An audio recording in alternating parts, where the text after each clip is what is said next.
right. Hey, everybody. I'm Hayes Davis, the author of Uncharted Territory, and really excited to be talking about GTM engineering today, kind of demystifying that. So I'm joined by Andreas Wernicke, who has been working in this space for I guess a couple of years now. So Andreas, you want to give us a little bit of a background on you and what you do, and then we'll dive into the conversation. Happy to, yeah. Thanks, Hayes. Thanks for inviting me. Originally, I was purely a sales guy, even in the offline world, I would say. I was more than 10 years at Apple, running parts of Apple corporate retail in Germany. Moved to the US, got into tech, actually the other way around. Got into tech, moved to the US, and really went all in on this quote unquote new world of go to market engineering. I want to be really careful. I don't consider myself a go to market engineer, and I can go into that. And there's a lot in this word, and I think there's a lot of value in having a term for it. We can discuss how accurate it is, but I'm solving even an even smaller slice of what you would consider a go to market engineer. Kind of build the foundational data to get to this point where you can act on the data. Foundational data, we talked about a little bit earlier about like targeting, how valuable this is. And you can do a lot of things, and it's easy to just blast out to people. But when you put in a little more thought, who do you actually want to and should reach out to? There's so much in there, and that's what I'm trying to solve. Well, I think that's going to be an interesting part of the conversation because I think and I'll come back to this in a minute, but I think there's a sense, if you just scroll LinkedIn and you look at people talking about GTM engineering, there seems to be a pretty good Venn diagram overlap between them and what sort of seems like a fairly sophisticated spam cannon kind of approach, right? But let's come Yes, back to that because that'll be a fun part of the conversation. But you absolutely. mentioned the GTM engineering term and kind of like saying, well, I don't know if I would consider myself to be that. So let's start there. What does it mean? What's the key problems that a GTM engineer solves, and where do you think there's maybe controversy or like things around the term where you're like, I don't really know if that actually counts. So like, yeah, dive in. Tell me about it. Happy to. And again, just a random dude talking, right? So just my perspective on this. But I want to go even one more step back, which is why are we even thinking about a term? And like why and I think it comes from the question, what is a company searching for? What is the problem they are solving to get that skill set? And I think if you would search for RevOps expert, I'm just pulling names out of a hat, right? RevOps expert or copy writing our email sequencing expert, whatever, it all doesn't capture all the elements that go into here. Building data pipelines, understanding where does data come from, how do you get to the data you need, what is the data you need, what is the copy you want to send. You see all of these elements go into this. I didn't say it in order, but like these are all parts comprising what we call go-to-market engineering. And I think if you would search for RevOps or for copywriter, you don't get what you want for this. So I think it is a very valid argument to have a term for it. I think the GTM engineering ruffles feathers because everybody can be a GTM engineer just when they put it on their LinkedIn versus an engineer who went to university for 5 years. And that's like, what does this dude come along and call themselves an engineer? So I think there is some psychology into this, but I also think it's super valid to have a term that is not RevOps or email copywriter or any of that. And it's this overlap of that. So is this going to be the term? It just has caught on, whatever. I think when you go back to the word engineering, I can't give you the full etymology of it, but it's building engines, right? I'm just going to keep it very, very simple. So a linguist is not going to be happy with that, but it's like building things that produce stuff. And I think that's fair. That's a fair assessment of the term. So I'm not ruffled by it. I think it's fair to call people who combine all of these things, copywriting and like acquiring the data that is needed for that copy and being able to build precise targeting mechanisms. I think there's a lot in there. And I think it's fair to say that's a skill set that is not found in any of the quote unquote older specializations? Well, I've got to say, I went to an engineering school that was known for engineering, but I got a computer science degree, which is not really engineering, right? And so there was always the sort of like, are we really engineers or not, right? You know, you think about software Yeah. engineers. You know, and we're looking across the, you know, across the campus at the folks who are building bridges where, like, if you don't build the bridge right, somebody dies, right? So, you know, Different type of engineer. all right. I'm not going to be too chauvinistic about the engineer term, but I do Hmm. think going back to what you're talking about, there's a core element of automation, of Hmm. combining things together into these types of workflows, pipelines, those kinds of things. And so that feels pretty core to this, but there also seems to be this maybe creative element or like marketing, sales kind of element to like how do those things attach to, you know, an actual interaction that drives some kind of outcome. Hmm. And so let me ask this, like if you're thinking about this from a CRO perspective or a sales leader perspective, there's this kind of nebulous term floating around, GTM engineer, people kind of approach it from different angles. What are they going to do for me? What am I going to get out of a GTM engineer? What problem am I trying to solve where a GTM engineer might be the answer? Super precise targeting and what to make of the results of the targeting. And that is fundamentally, I don't want to overuse the word fundamentally, I want to be careful. But the and I want to even be a little more specific, like AI is thrown around a lot. I want to be cautious. What we are using is purely LLMs, generative AI, for two things. First, it enables, but that was not the question. I'm just going to slot that in. It enables me as an individual to do things I would have been unable to do, or I would have to have a team, which I wouldn't have started a company if I would have had to hire people for coding. But the code that I need, mostly JavaScript, Python, I have like a process to get that code, even though I cannot code, and I produce results with that. That is one side of things. But on the other side, coming back to your question, that was a little bit of a detour. Basically, what LLMs can do is do manual processes that qualify, disqualify, find out very specific information about, in our GTM world, accounts and leads or contacts, like richer things than you would get from off-the-shelf data enrichment. This is where I want to be cautious with overusing the word fundamentally different, but the precision, the targeting can now follow what you want to know about an account, not what the technology gives you. And this is the what I would call fundamental shift. I give you a super hands-on example, which is one of the things I'm working on. It may sound even a little bit boring, but when you say we sell a solution that works and we have a wonderful campaign for home services companies that do roofing and HVAC. This is a little bit constructed because I'm pulling it out of a hat, but the case is 100% real. You just don't get, okay, this company is roofing, this company is HVAC beyond some keyword search. If they don't have it in their keywords, on their LinkedIn, you don't know it, maybe they don't have a LinkedIn. But what you can do is send an LLM AI out into the world and have that data be extracted from an unlimited number of websites, basically, where you don't look for home services companies only, but you look for companies that are serving residential customers, not commercial customers, and they specialize in roofing and HVAC. And you can get this data also super neatly written into your CRM, not just like a one-line text where you can't really do anything with it, but you have out of a sudden super precise targeting, and then your reps can go in and say, you know what, let me run a campaign against roofers or HVAC, or use anything like in a simple way where somebody would have had to go to a website or to Facebook or to this or to that to extract information. You can have that at scale and act on it.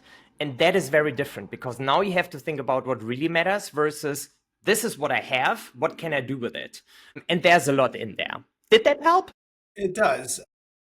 There's an article I wrote in Uncharted Territory a few months ago that I called the 3+1 ICP. And what you're talking about is very, very similar to the concept that I talked about there. I'll just kind of relay it to you, see what you think about this. My hypothesis here is that most companies have three basic pieces to an ICP, right? It starts with how big is the company that they're targeting, right? So that's either employee count or revenue potentially, but there's a size element, there's a location element, are they in an area that we can service? And then there's usually an industry element. Hmm. Most of those things have been like what the big legacy data providers have focused on providing us, right? Give me an industry that's like a NAICS code top down, like they're in software, right? We all know Hmm. how useful that is, right? But the plus one is the thing, and it may not just be one thing, but it's the thing that's super relevant to you, right? And so Hmm. you just described in this situation this kind of two by two matrix, maybe of like HVAC, roofing, commercial, residential, right? And then finding those accounts that are residential roofing only has historically been really, really hard to do. And Correct. so one of the things that I think is a shift in the marketplace is that ability to go get to that level of precision for things that historically you would have had to assign a bunch of accounts that were kind of in the neighborhood out to reps and have them go do that research. And we're saying, hey, you don't have to do that now. You can learn that before you even waste rep energy in that area. 100%. And what the market has really 100%. And what I'm seeing is that because I would even say AI has a little bit of a bad rep because it's like, yeah, you can throw it around. There's like a lot of yada yada about it, but what does it really solve? And I think, like, again, I say a lot, I think, because it's really just from my slice of what I'm seeing. But when people try to say, AI, solve my problems, that's going to be very, very hard. When you say, hey, AI, go to this website and tell me, like, is this company residential, commercial? Is this company, which niches or verticals is this company serving? I mean, the prompts have to be a little bit more elaborate than that, but by and large, that's it. That's a very small application of AI slash LLMs. And what I'm seeing is that the utilization of that for much better targeting is not yet there. This is like if the frontier LLM providers or AI companies would stop innovating, I think we still have 5 years to catch up to this because and this is the interesting thing. It's not only a technological problem that I'm solving in my world. I come in as an external, right? So it's more about getting all of this. What is the plus one? In your article, it would be the plus one. And the CEO has a different idea than the CRO, and the SVP marketing looks at it differently than the SVP sales. And getting that aligned is actually, I think, part of what we in this niche do to extract that. What is the plus one? What is a meaningful plus one?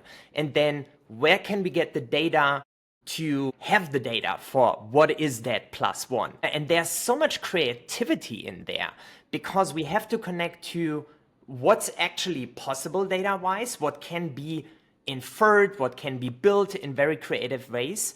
And then what of that makes sense? But it's really coming from what would move the needle for a company to know and how can we get that data? And that is a very fascinating process and it's very difficult. I don't want to make too much jazz hands out of that, but it can be, you have sometimes to be very creative to get to that thing, either from stringing together a lot of technology or from thinking about it the right way. And I find that fascinating, but that is new. That is something that you didn't have to think about before. What matters? What would move the needle if you weren't restricted by the data you get from ZoomInfo, Apollo? And I don't even mean to like talk down on them, not at all, but it's like this is what still people, this is the lens people have, and now you need a different lens, and that's a very interesting part of that.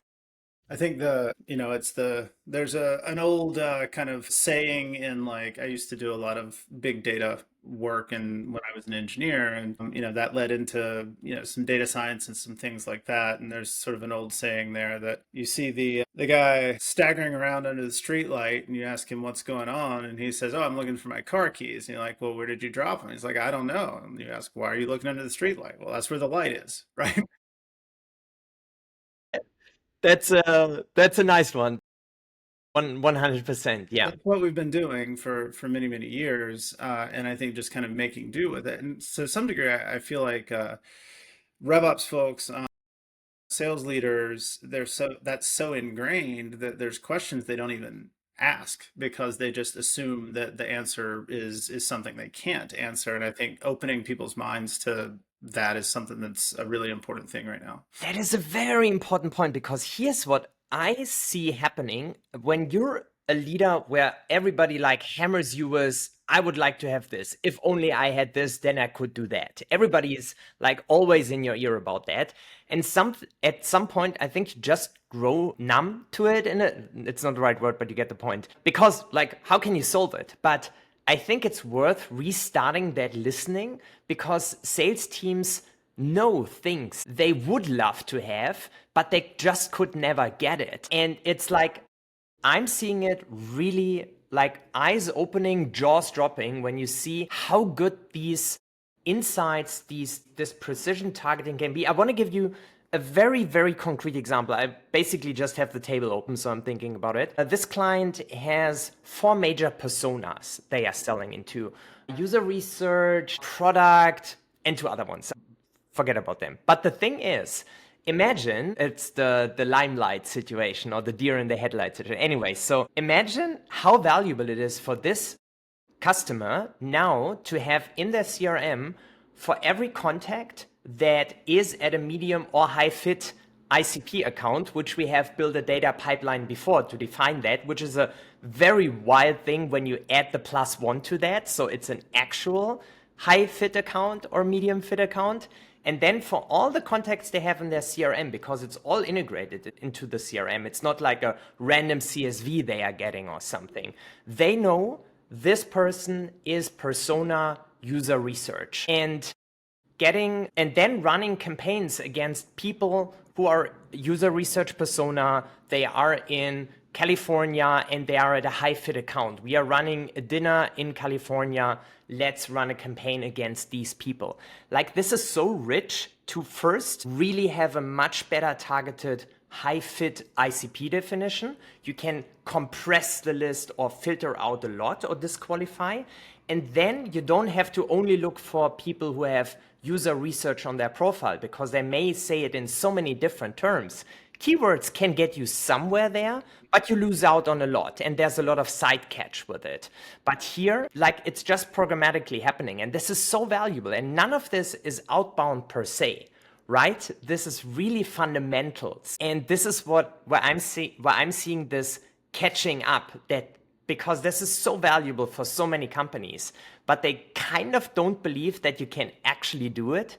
And once they see it, like, what do we do with it? It's the hot potato, right? Like, okay, now we have all of this. How can we make it work? And this is like so much process still happening there, but it's really different from just looking at company size, geography, whatever, looking at titles on LinkedIn, and then it's run a campaign against it. It's much more precise. You get from a list of 5,000 to a list of 500. If you could still send unlimited emails, it would probably not make sense to spend the time on precision targeting, because I think bottom line, you would still do better with just blasting out. But that reality, I would say the numbers probably would work in favor of spray and pray versus precision targeting if you could spray and pray to eternity. But that just doesn't work anymore. So you need to be more precise with targeting. And this is where it comes in.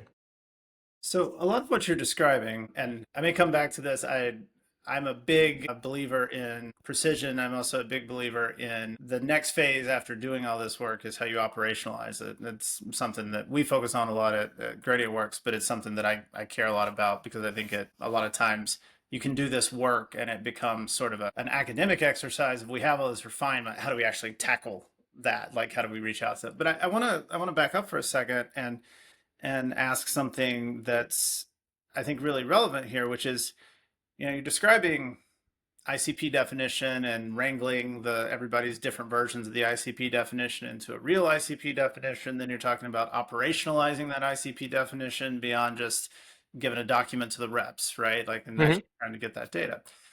historically that's a RevOps job, and I, folks who are CROs, sales leaders, they've got a bunch of folks sitting in a RevOps organization right now and saying like, hey, that thing you just described, I gave them that job, right? And yet here we are. So why do we need a new role? Like, what is it about this role that you think is really different and unique from that traditional kind of RevOps role? Is there something about the way it's positioned within the organization or the way that it's framed that says, hey, we really do need a new word for this? I would say there is some overlap there. What I'm seeing, I collaborate quite closely with the RevOps teams at the clients I work with. And I think the best way to say it with a pure, and I want to be really careful because I haven't been in RevOps. So I'm talking about something that I haven't done myself. I don't have like super deep knowledge about. It comes from what I'm seeing in collaborating with RevOps folks. What I think is the difference is that in traditional RevOps, you work more or less with automating and having data that is existent flow from system to system, transforming data. And like a lot of workflow building, a lot of logic, conditionals, things like that. What I'm seeing where I'm brought in for is we need new data. I don't know if that's a term, new data. I'm just using it, right? So let's say this is actually the same client, but an interesting thought exercise for that. Their plus one for their ICP definition was the company has to be digital native. I wouldn't say that's a completely crazy thing, but when you think about it, it is not something you get from Apollo or a sales navigator or something. And when you search for software industry, is some companies are a software company, but they produce software for a certain market and then they designate themselves as that vertical. And it's like super messy. You have so many companies in software and information technology that you wouldn't consider digital native. It's very, very unprecise, I would say. And since this was clear that this is a very valuable data point for making a company an ICP fit, thinking about how do I get to that designation in a very, very high accuracy way? What this actually entailed was 3 agents, AI agents, basically one going out defining what are the underlying things, because it's, you know it when you see it. Mm-hmm. A digital native company, right? What is the thing that indicates it's a digital native company? Some of it is the founding date. Some of it is the tech stack they are using. Some of it is their go-to-market motion. Some of it is how they talk about their product, how they deliver their product. There's a bunch of things coming in there, and there are 3 elements of like acquiring this data, then building a tech stack analysis where we extract the tech stack of these companies. And I'm not talking about just using one integration and this is the tech stack and that's done. Like including a lot of different ways to acquire this tech stack data and then running an AI on actually synthesizing and coming to determination, is that company digital native or not? Building that first in a way that is not super expensive per row, because it really makes a difference if you pay, I don't know, 10 cents for this or half a cent. And this comprises what AI model do I need to use for which step of this process? Can I use a GPT-4o mini for the data acquisition, but I need to use a higher end model for the synthesis of that so it doesn't like really misunderstand the things that come in there, and building that also for very high precision. So it's not kind of better than a coin toss. So it's not just better than a coin toss or 80%, but that you can really trust this data. This is something where I am not seeing a RevOps partner of mine say, oh yeah, easy, I can do this. They are very happy for me producing that data and handing it over to their systems. I know it was a little bit of a longer exercise, but I think that is something that was not in the hands of RevOps before, this creativity, how you can bring it together. Do you think that's a temporary gap, right? As these skills and the tools to do these things diffuse more widely, do you think there's kind of a moment of GTM engineers is kind of, I don't know, arbitrage, right? It's like there's a certain set of specializations and skill sets that might diffuse and become more widely available. So I'm curious, like, do you see it evolving that way, or do you think that like there's continued specialization in the GTM engineer role? Why not both? So first, I could learn it, they can learn it. Right. Very simple. This is not like hermetically sealed and nobody can get into it. That being said, I'm seeing success in this because I very much laser focus on these things. And I think that is, I could see more a RevOps person getting into doing this, but I don't think they will do so much RevOps as they did before, because there's a lot in there to get that right with precision and low cost, which is, I think, a little underappreciated, because you can do a lot with AI when you don't look at how much it costs. But when you want to score, like what I'm seeing, the things I'm running, data like this for a 40,000 account CRM is maybe $300. When you do that without, like, because I know the ins and out, because I do nothing else. If you don't know that, you pay 10 times as much. And this is why I want to say there is a really good cause for specialization, but also the tools will get easier. So I think there will be natural side skilling from RevOps to a GTM engineering from the technical side. And I think RevOps is a fantastic position, because when you want to do it really well, you better know your way around the CRM.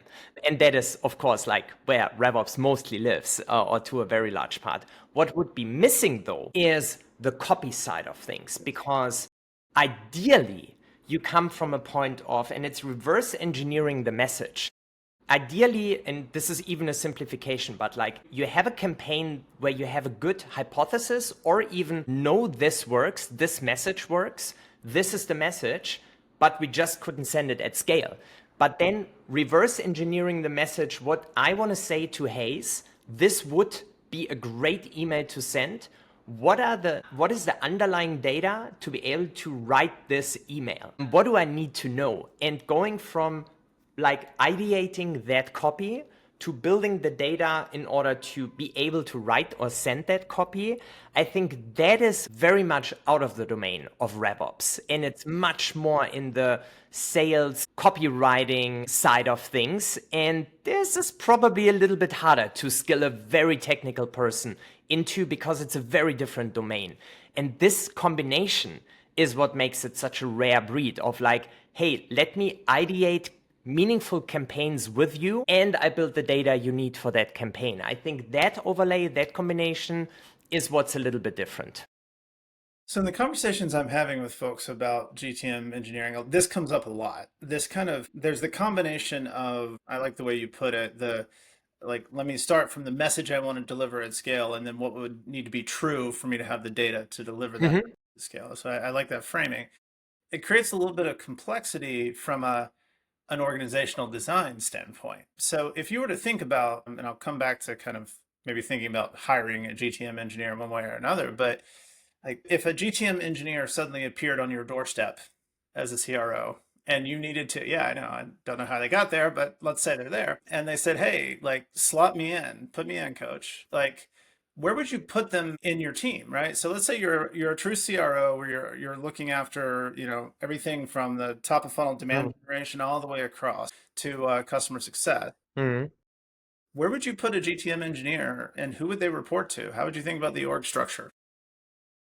I don't have the answer to that, but I have parts of that. So what I'm seeing is that maturity-wise, I would say the role should probably fold under sales or marketing leaders. The problem with that is that sales and marketing leaders have, like, I'm not saying anything new here, slightly different views on what matters at the moment. That's And a I think charitable in that, yeah. and I think the strategic element of that is better situated under the CRO. I mean, I worked in a huge corporate company. I know all about office politics and whatever. So I can imagine like somebody coming in, this new world GTM engineer type, working under a sales leader or marketing leader, but kind of sometimes needing to like leapfrog that level of the organization and work directly with a CRO who has a more strategic view on things.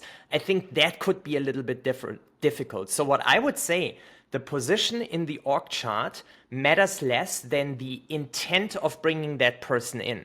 The teams should be, my view on things, be really open to do things in a new way, because the marketing leader will say, hey, we need like some magic on this list of 10,000 contacts. And the sales leader says, oh, these phone numbers are bad. But like the CRO says, what is the fundamental stuff that drives the whole organization forward? So let's get in, what is the foundational data both of these orgs can use? Let's get that right, let's get that in, and then be able to build on top of that. That doesn't like 100% always have to be the case, that it always has to be strategic. You can do a lot of tactical stuff, but I think especially initially, there are so many fundamentals. I mean, I'm just talking about whatever, LinkedIn URLs. Like, how many companies everybody wants to do exact stuff with their contacts, but they have like 5% LinkedIn URLs in there.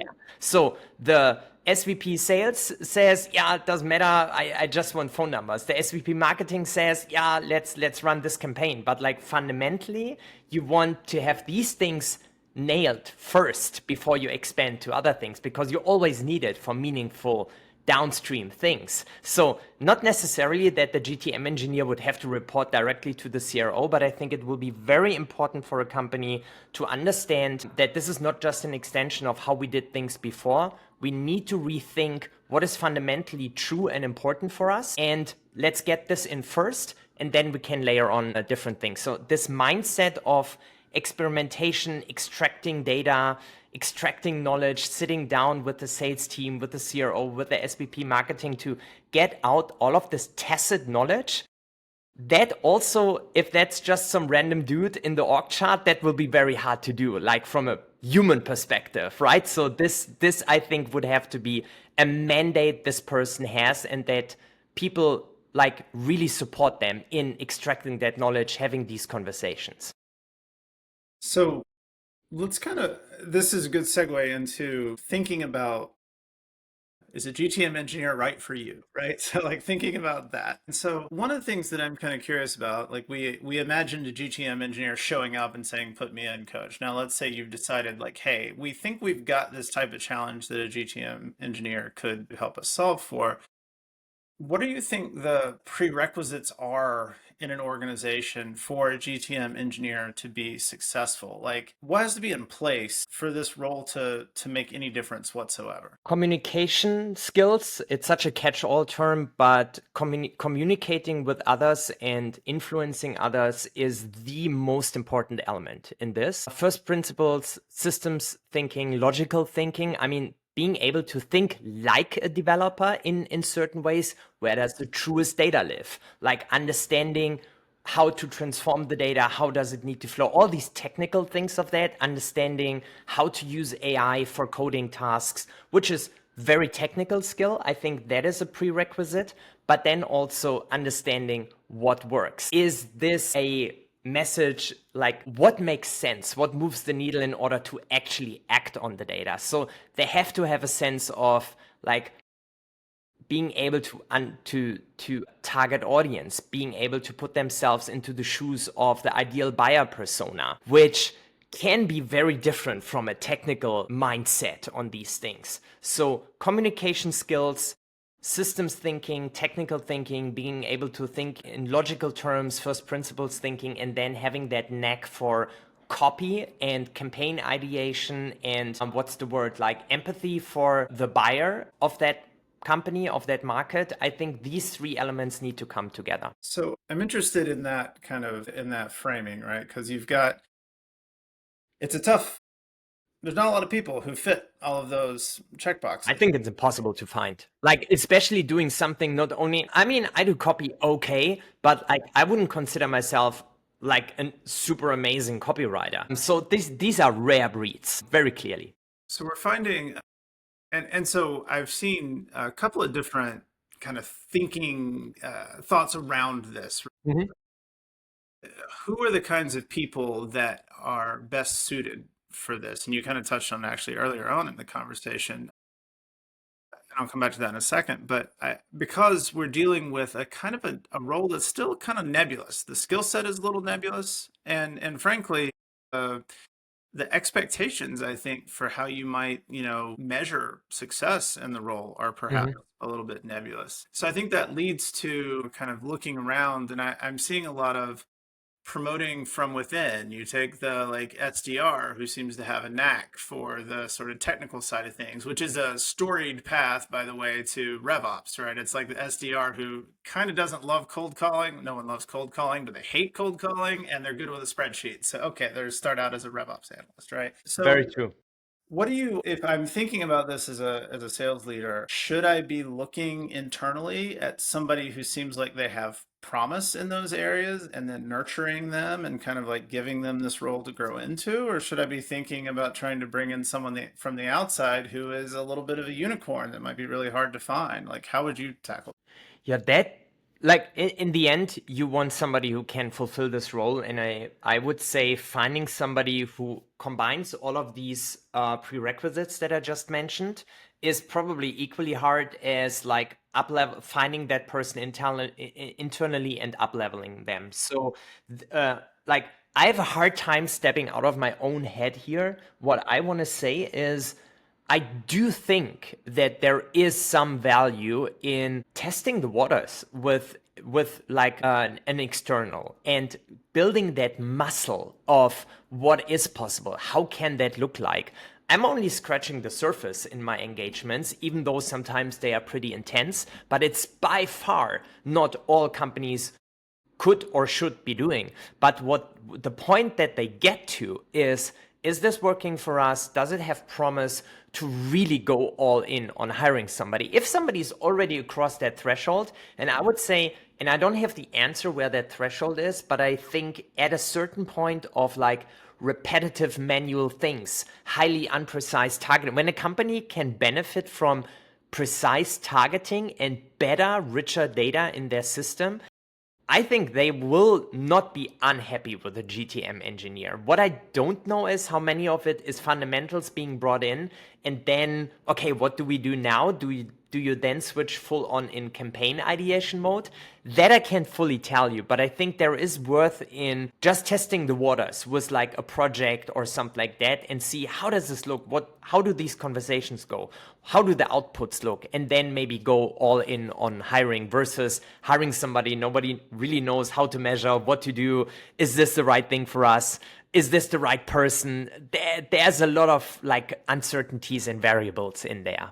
Sure. And you hit on something that I wanted to ask you about your thoughts, and I'll get to that in one second. But this is anytime there's a new role emerging, and honestly, RevOps was kind of this not that long ago. It feels like a long time ago, but it was about 10 years ago that like this term started to come up. And when you have these new kinds of terms, it creates all sorts of opportunities for people to move laterally or find new skill sets or like up level themselves. And so it's a pretty exciting time when you think about that for folks who are like ambitious and excited about these problems. But if you're starting to put a little more rigor around it as a sales leader, you mentioned how to measure them, right? And so how would you think about measuring the success of a GTM engineer, right? And so perhaps maybe you could share some things for how folks look at it when they engage you as what counts as success for them, but then also maybe thinking about it from the standpoint of a full-time employee who might be, Mhm. internal. So how would you measure success for somebody in this role? Yeah, that I think time will tell. There are two. Here's the thing. What I'm seeing from people who are embedded GTM engineers, basically doing this at their companies, they struggle a little bit with it because they are not afraid of being measured against quote unquote meetings booked or this ultimate outcome of things or revenue generated, but they get dragged into, or not dragged into, but they come in and do so many fundamentally helpful things that elevate the whole organization that this is not reflected in meetings booked. At least it's so mitigated that it's hard to attribute where that comes from. And this is where they struggle a little bit with the purely like meetings booked type of attribution. So I don't have the answer to that. I think that immediately comping on like outcome like meetings booked, the thing I want to say is give them a nice on ramp because there's still so much to discover to do this fairly, to do this that it like fulfills the purpose of like getting the best out of them to do these things, but initially you don't know what that is. Is that foundational stuff? Is that, okay, we have everything we need, we just need new campaign ideas? So I think there will be a lot of adjusting. It's so hard to say. Sometimes when you say, okay, let's build this fantastic targeting, you don't know your actual TAM before you build the data to actually be able to look at it. It's a data science problem, right? You need to like build some data, look at it. Is it the right data? Then you can either use it or change it. And all of this will be part of that process. So I'm more on the side of high base, lower commission, but the best also want like good accelerators on top of that. And this is, I think, where we need to give it a little bit of time to breathe, what actually works, what attracts the best talent. This is the best I can say for that. Yeah, I mean, I think it's still very much an open question. The analogs to me are two things. RevOps itself, which is often a like, mostly a base with some sort of like bonus structure, Mhm. hitting targets, those kinds of things for the organization as a whole. Arguably, RevOps has more levers to pull overall, maybe than the GTM engineer role. Hard to say exactly if that's always true. Other the other thing that I think this is kind of similar to is sales enablement. Historically, sales enablement has struggled with the exact thing that you described, Mhm. which Mhm. is their efforts are mediated through the sales reps, right? And so, like, the idea is sales enablement can do theoretically really good enablement, really good training, do all of those kinds of things. If the sales reps don't apply it properly, then it's, the questions of like, should you be, comped on, how many, like how things are moving through the pipeline, ultimate close one revenue, those kinds of things. And so that's like, to my knowledge, that's basically been an internal conversation in sales enablement that's never been solved in, the many, many years that that role's been around. So I think there's a ton of questions still on that. The one I wanted to kind of switch gears here a little bit, and there's been Mhm. something sort of fundamental to the conversation that I wanted to touch on, which is inherently kind of top of funnel, right? Like the frame of reference you've been using is like campaigns, right? The frame is like meetings booked, those type Mhm. of things, right? And I think one of the things that I'm kind of curious about is I think there's a future in sales where each sales rep, regardless of their role in the organization, whether it's BDR, whether it's AE that's taking pipeline to close, they're going to need some level of support in that role that I think looks kind of like GTM engineering. So you can imagine, for example, what I mean by that is I wrote an article a few weeks ago that got a lot of traction around the idea of the 10x sales rep, right? Mhm. Whether that's a reality or not, I think is still an open question. But the idea is like, could you take a $1 million a year mid-market sales rep and somehow sprinkle AI on that and get a $10 million a year mid-market sales rep, right? The I worked through a bunch of different scenarios on that. And the most likely scenario, even though it's still a big stretch, is to drive tremendous efficiency in the accounts that they work and the pipeline that they actually Yes. execute on. But what that means is a lot of assistance throughout the process to make the sales rep be able to hold more meetings, but be kind of omniscient in those meetings to always have the context they need, which probably means some level of like agentic support around them, those kinds of things. So if you step back for a second from the like top of funnel, which has kind of dominated this conversation, is the Mhm. role for the GTM engineer in other parts of the funnel, other parts of the pipeline to help create that leverage for reps at different parts of the sales process. I would say that is something where my opinion is that that should be core thinking of like not only what is the data I'm producing as a GTM engineer, but who is the data end user? How do they want and need the data? So two things in there. First, and it sounds like a LinkedIn hook, but I actually mean it. The thing is people, so first thing with the things that I do, companies are being put in a position to need certain roles, fewer people in certain roles, because you want to cut out meaningless manual research, which nobody really likes to do. People don't do it well. It's not like AI comes up with things, people come up with things. Right.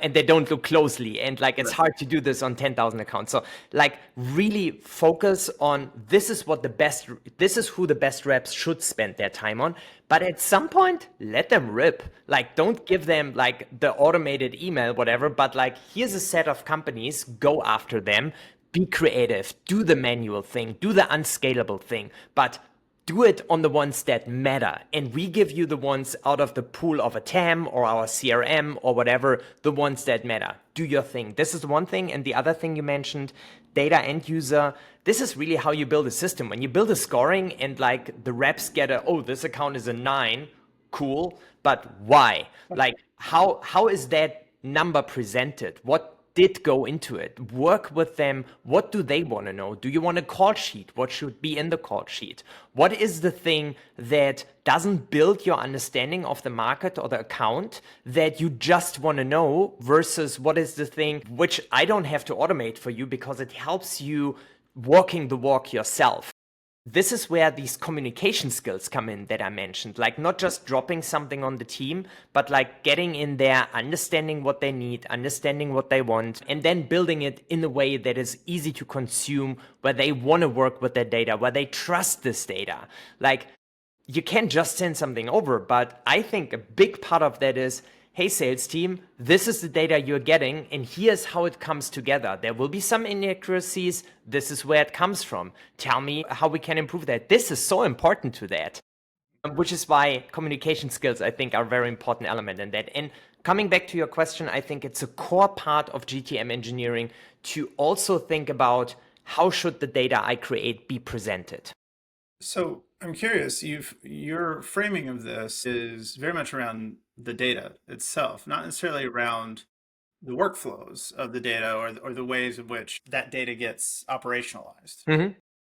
You've mentioned it in the campaign side of things, but what do you think the role is there, aside from, say, turning it into a campaign? Because I think there's an excitement around how do we augment tasks? How do we augment the things that reps do, whether that's making them appear smarter in context, right? Or whether that's like taking certain things they need to do, like follow up and things like that, and maybe Mm-hmm. taking it off their hands. How do you view the role of workflow type automation throughout the sales process as it relates to GTM engineering? Yeah, I would say there's like the biggest overlap area with RevOps. That being said, the way and this will be dynamic and change over time. And I want to be really careful not like doing the jazz hands thing, but what I'm seeing, these beasts of workflows that you build to generate data, this is like it's basically a lot of conditional formulas and referencing certain data that is somewhere in the table, right? But what I would say, like there seems to be a way of thinking where when you understand how data comes in here, where does it come from, that it's a little bit easier to actually operationalize this data. If something just flows into the CRM and you want to build workflows on top of that, I don't see how that there would be anything different than what RevOps would do. And I would even argue in a company that has a RevOps function and a GTM engineer, they should very much separate these things out and specialize on that, where the GTM engineer works very closely with the RevOps function in order to produce the data in the best way and put it into the CRM. And from there on, the RevOps team does their best of picking up the data and integrating it into the right workflows. I'm not saying this must necessarily be separated, but what I described to you, where I'm thinking a little bit about myself, but like let's more or less say that's what the GTM engineer can really bring to the table. And I don't think it's the automation of the data that is then produced, but like the creativity to get that data in high quality, high precision, low cost. This is a lot. And I think that's what the role should focus on, at least until the tools get way, way easier to use on that. Because the workflow automation part, I would say that's probably where the RevOps person has pretty much an edge on how to operationalize all of that the right way. Yeah. Well, so I'm curious, just like zoom out 5 years, 10 years, what do you see as the future of the GTM engineer role? I have no idea. I have You should just stop right there. I love it. a line of sight of 3 months on this. Okay. Here's what I think. I think the whole let me just write a prompt and things happen. This is the self-driving cars of GTM, meaning it's always just around the corner. Right now, you have a few Waymos in Austin and San Francisco, but it's not like a self-driving car is like the norm by a long stretch. And I think that's gonna be a little bit of it, but I don't know if this, where you just prompt your way to a beautiful GTM engine, if this is gonna be in half a year or a year or in 5 years, I don't know. And there's going to be so much interplay of, okay, this is catching on. We can do this now. Now everybody does it. What is the next thing you layer on top of that? I don't know. Okay. All At the right. moment, there's a lot of demand getting foundational things right. And I think most companies do not capture that at the moment. And this is what I'm seeing where there's still a lot of room to grow. I couldn't agree more with the lack of foundation. I've never met anyone who says they feel truly confident in the data that they're using to target. They feel truly confident that it's high quality, that it's precise, all the things you've mentioned. So I think there's a ton of scope for that. All right, so really appreciate all that. I want to wrap up with one quick lightning round here. I've really appreciated the like level of the conversation where it's not been like tools, right? But I am curious, what's in your tech stack? And two questions.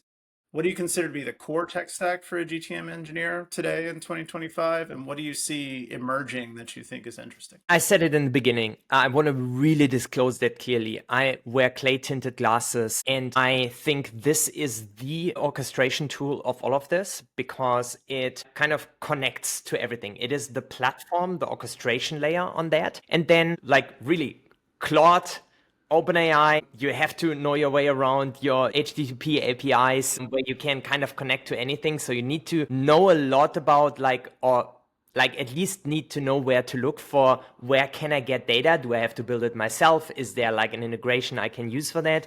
But I would really say for me, generative AI in order to produce code is absolute essential building block of this, and using that in Clay as an orchestration layer, that is how I can do my work. Of course, a lot of tools and this and that in the auxiliary sense to that, but this is the foundation. Okay, fair enough. All right. Well, I really appreciate the time. Enjoy the conversation. Thanks a lot, Andreas. I like that, Hayes. Thank you for listening. I hope it was a little bit helpful and enlightening. It certainly was.